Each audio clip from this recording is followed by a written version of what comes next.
পটলের ভর্তা তো আমরা সকলেই কম বেশি করে খেয়ে থাকি, কিন্তু কখনো কি এইভাবে পটলের ভর্তা করে খেয়েছেন বন্ধুরা?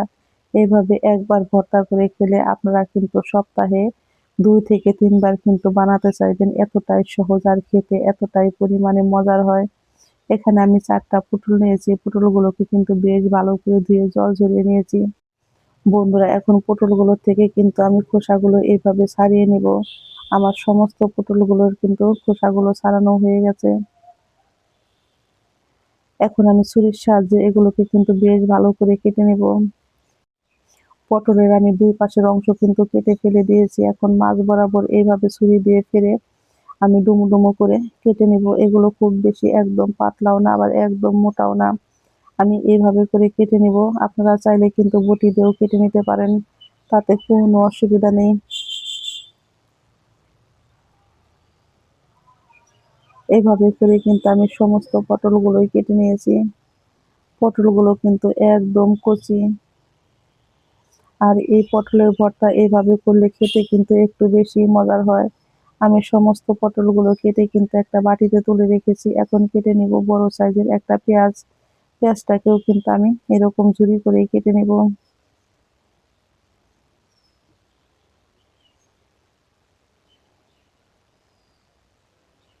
এখন আমি কেটে নেব কাঁচা পাকা কাঁচা লঙ্কা।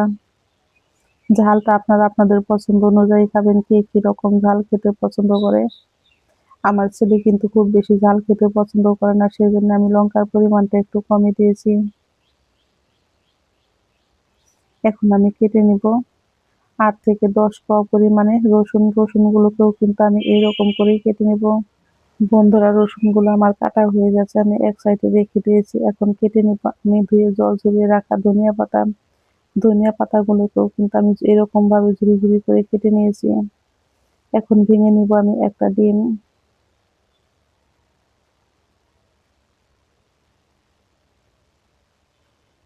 চলে যাব চুলায়, ফ্রাই প্যানে দিয়ে দিব ৩ টা শুকনো লঙ্কা।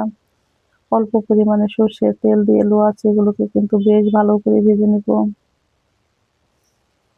লঙ্কাগুলো কিন্তু আমার প্রায় ভাজা হয়ে গেছে। এখন দিয়ে দিব আমি রসুন। রসুনগুলো দিয়েও কিন্তু আমি বেশ ভালো করে ভেজে নিব।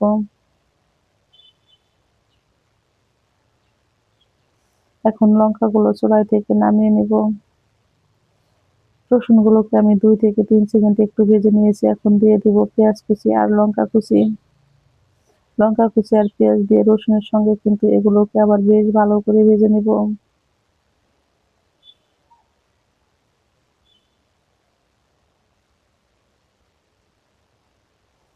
পেঁয়াজ রসুন লঙ্কাটাকে কিন্তু এভাবে ভেজে নিলে খাওয়ার সময় একটু বেশি ভালো লাগে।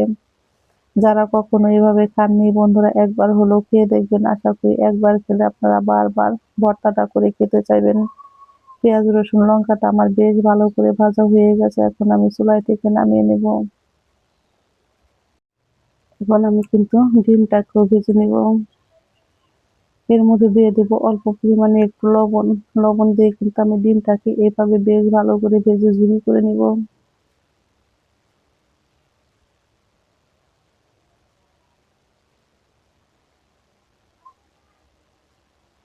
ডিমটা আমার ভাজা হয়ে গেছে। এখন আমি চুলায় থেকে নামিয়ে নেব। বন্ধুরা, ডিম ভাজি ফ্রাই প্যানের মধ্যে দিয়ে দেব কেটে রাখা পটল। এখন আমি এর মধ্যে দিয়ে দেব স্বাদ মতো লবণ আর অল্প পরিমাণে একটু হলুদের গুঁড়ো, খুবই অল্প পরিমাণে জল। এগুলোকে আমি কিন্তু একটু খুন্তি দিয়ে বেশ ভালো করে নেড়ে নেব। আর চুলার আঁচটাকে মিডিয়াম টু লোতে রেখে খুব সুন্দর করে সিদ্ধ করে নেব, যে পর্যন্ত জল শুকিয়ে না যায়। জলটা কিন্তু আমার শুকিয়ে গেছে আর পটলগুলোও কিন্তু খুব সুন্দর সিদ্ধ হয়ে নরম হয়ে গেছে। এখন এর মধ্যে দিয়ে দেব ১ চামচ পরিমাণে সর্ষের তেল। সর্ষের তেলটা দিয়েও কিন্তু আমি ৩ থেকে ৪ সেকেন্ড একটু এইভাবে ভেজে নিব। পটলগুলোকে কিন্তু খুব বেশি ভাজার প্রয়োজন নেই। এইভাবে হালকা একটু ভেজে নিলেই কিন্তু হয়ে যায়।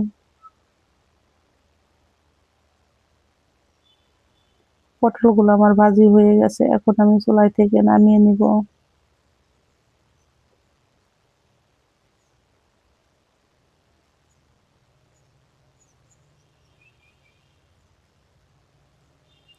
এইভাবে পটলের ভর্তা করলে বন্ধুরা একবার না আপনারা বারবার কিন্তু ভর্তাটা করে খেতে চাইবেন, এতটাই পরিমাণে মজার হয়। লঙ্কাটাকে কিন্তু আমি হাত দিয়ে ভেঙে নিব। আমি লঙ্কাটাকেও কিন্তু হাত দিয়ে এইভাবে ভেঙে নিব। আজকে আমি তৈরি করব হাতে মাখা পটলের ভর্তা। হাতে মাখা এই পটলের ভর্তা বানাতে কিন্তু খুব বেশি সময় লাগে না, অথচ খেতে হয় দুর্দান্ত মজার। যারা মেসে বা কি হোস্টেলে বাবা হেরে থাকেন তারাও কিন্তু আপনারা এইভাবে ভর্তাটা করে নিতে পারেন। আর এইভাবে ভর্তা করে আপনারা ভাত, রুটি, পরোটা কিংবা খিচুড়ির সাথেও খেতে পারেন। খেতে হয় দুর্দান্ত মজার। একবার খেলে কিন্তু আপনারা বারবার এই ভর্তাটা বানাতে চাইবেন। ছোট থেকে বড় সকলেই কিন্তু অনেক মজা করে খাবে। আমি পেঁয়াজ আর ধনেপাতা দিয়ে এগুলোকে কিন্তু বেশ ভালো করে মেখে নিয়েছি। এখন এর মধ্যে দিয়ে দেব অল্প পরিমাণে একটু সর্ষের তেল। তেলটা দিয়েও কিন্তু আমি এগুলোর সাথে বেশ ভালো করে এখন মেখে নিব। পটলগুলো যেহেতু একটু গরম আছে, আমি গরম গরম থাকতেই কিন্তু এইভাবে পটলটা মেখে নিব।